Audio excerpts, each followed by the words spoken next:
Saya Erik Christopher. Bertemu lagi di channel kami Sharing Alkitab. Hari ini saya akan membahas tentang pengenalan akan diri sendiri. Kita harus mengenal diri kita sendiri.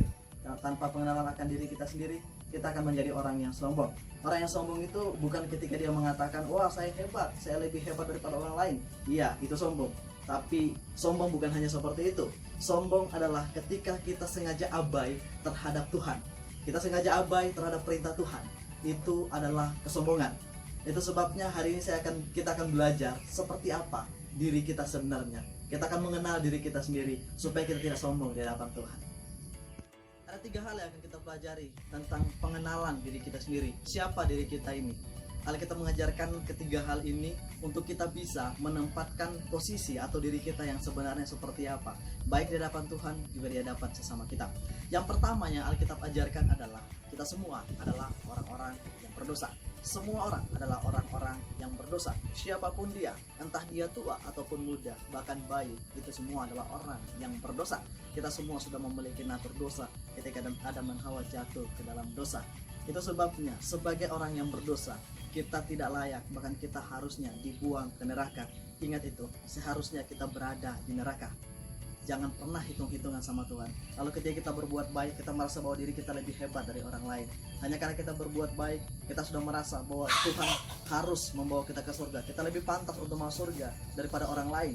Ya mungkin orang lain lebih rajin ke gereja, atau mungkin kita orang yang rajin ke gereja. Lalu kita merasa bahwa kita layak untuk masuk surga. Orang-orang yang jarang ke gereja itu tidak pantas untuk masuk surga. Siapapun kita yang tidak gereja atau yang di gereja, itu tidak pernah cukup untuk membawa kita ke surga, karena satu dosa itu pasti membawa ke neraka, siapapun orangnya. Itu sebabnya sadarilah bahwa kita adalah orang berdosa. Sadarilah bahwa kita pasti masuk neraka. Sadarilah bahwa apapun yang kita lakukan itu tidak ada apa-apanya di hadapan Tuhan, karena dosa kita itu benar-benar menyakiti hati Tuhan. Seberapa banyak sudah kita menyakiti hati Tuhan, seberapa banyak kita mengkhianati Tuhan. Jangan pernah hitung-hitungan sama Tuhan, karena kembali saya katakan, sadari bahwa kita semua adalah orang yang berdosa. Kita mungkin sudah melakukan banyak hal, kita mungkin sudah pelayanan, kita mungkin sudah melakukan kebaikan, kita mungkin sudah melakukan ini dan itu, ya, kita mungkin sudah melakukan semuanya itu. Tapi satu hal yang ingin saya katakan, bagi Tuhan kita bisa saja dihitung segala jerih payah kita, tetapi di dalam diri kita, dalam hidup kita, jangan pernah hitung semua itu. Karena ketika kita menghitung semua itu, kita merasa bahwa kita adalah pantas di hadapan Tuhan. Kembali saya tekankan, sadarilah bahwa kita semua adalah orang-orang yang berdosa. Yang kedua yang akan kita pelajari pada hari ini tentang siapa diri kita yang sebenarnya di hadapan Tuhan dan di hadapan sesama kita adalah bahwa kita adalah orang yang telah dibeli dan harganya telah lunas dibayar. Sekali lagi saya ulangi, kita adalah orang yang telah dibeli, harganya telah lunas dibayar. Artinya kita yang tadinya adalah orang yang berdosa berpindah posisi menjadi orang yang berharga di hadapan Tuhan. Kita harus mengakui bahwa kita benar-benar sudah berharga. Kenapa? Karena kita sudah dibayar dengan darah Yesus. Ingat, nilai kita adalah darah Yesus. Mahal kita itu seperti nilainya darah Yesus. Semahal itulah hidup kita sekarang. Yang tadinya kita najis, yang tadinya kita hina, kita menjadi orang yang berharga. Ingat, sekali lagi saya ulangi, jangan berpikir bahwa kita pada dasarnya orang yang berharga. Tidak. Kita pada dasarnya adalah orang hina. Kita pada dasarnya adalah orang yang najis. Tetapi ketika kita dibeli, di situ posisi kita diubah menjadi orang yang berharga. Oke?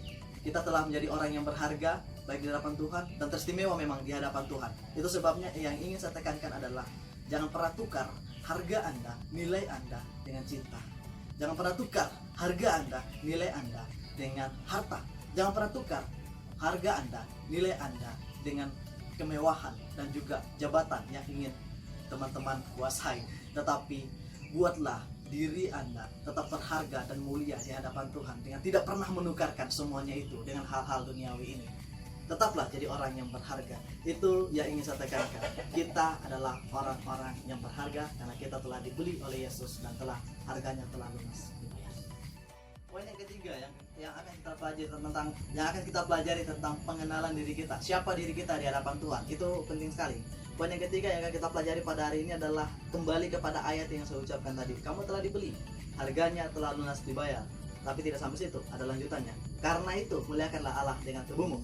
Jadi kita melihat posisi kita 3 hal di sini. Yang pertama, kita adalah orang yang berdosa. Yang kedua, Tuhan mengangkat kita menjadi orang yang berharga. Dan yang ketiga, Tuhan pakai kita untuk melakukan segala pekerjaan Tuhan dalam bentuk pelayanan, ya, dalam bentuk pelayanan. Ingat, kita dipakai Tuhan bukan karena kita hebat. Kita dipakai Tuhan bukan karena kita adalah orang yang paling baik di antara orang lain. Tidak, Tuhan mau pakai kita karena kita adalah miliknya. Yang harus kita ingat adalah seharusnya kita tidak pantas untuk melayani Tuhan. Kita ingat itu. Ya, saya sangat senang ketika ada orang merasa seperti itu. Tetapi bukan berarti seperti Yudas Iskariot yang menjadi pengecut. Tetapi ketika merasa bahwa kita tidak pantas untuk melayani Tuhan, datang kepada Tuhan ketika Tuhan pakai, lalu berserah diri. Tuhan, terima kasih karena orang yang tidak pantas ini Engkau pakai juga untuk melayani Tuhan. Ingat, pelayanan bukan hanya oleh pendeta, pelayanan bukan hanya oleh majelis, tetapi semua orang percaya itu dipanggil oleh Tuhan untuk memberitakan Injil. Karena itu pergilah, jadikanlah semua bangsa muridku dan baptislah mereka dalam nama Bapa dan Anak dan Roh Kudus. Tugas itu diberikan kepada semua orang percaya untuk memberitakan Injil supaya banyak orang yang diselamatkan oleh Tuhan. Kita adalah rekan sepelayanan Allah. Kita adalah orang-orang yang dipakai oleh Tuhan. Lakukanlah tugas dan tanggung jawab kita. Bukan, sekali lagi, bukan karena kita adalah orang yang hebat, tapi kita melakukan karena kita sadar dan sangat sadar itu tidak ada apa-apanya dengan segala yang Tuhan berikan kepada kita, pengorbanan Tuhan dan apapun yang Tuhan kerjakan dalam hidup kita. Semua yang kita lakukan ini itu tidak ada apa-apanya dengan apa yang sudah Tuhan berikan. Itu sebabnya sekali lagi saya ulangi, jangan pernah kita berusaha untuk menghitung apa yang sudah kita perbuat di hadapan Tuhan. Ya, jangan kita hitung, biarkanlah itu menjadi urusan Tuhan. Yang perlu kita lakukan hari ini, apa yang sudah saya lakukan, besok apalagi yang akan saya lakukan untuk Tuhan. Sekali lagi saya ulangi, abai terhadap hal ini, abai terhadap Tuhan, abai terhadap perintah Tuhan, abai terhadap kebaktian, kerohanian dan lain sebagainya, itu adalah kesombongan. Jangan pernah sombong di hadapan Tuhan, karena sombong adalah dosa yang sangat dibenci oleh Tuhan. Itu adalah poin yang ketiga, kita adalah rekan pelayan Allah. Oke, ada 3 hal yang sudah kita pelajari tentang siapa diri kita yang sebenarnya. Namun ada satu yang saya lupa sampaikan dari awal tadi, bahwa untuk bisa mengenal diri kita, seharusnya kita mengenal dulu Tuhan kita. Tanpa pengenalan akan Tuhan, kita tidak akan pernah bisa mengenal diri kita sendiri. Itu sebabnya kenali dulu Tuhan. Dan untuk bisa mengenal Tuhan, mari kita buka di dalam video saya yang lain yang berjudul Seberapa Pentingkah Pengenalan akan Allah. Itu saja yang ingin saya sampaikan.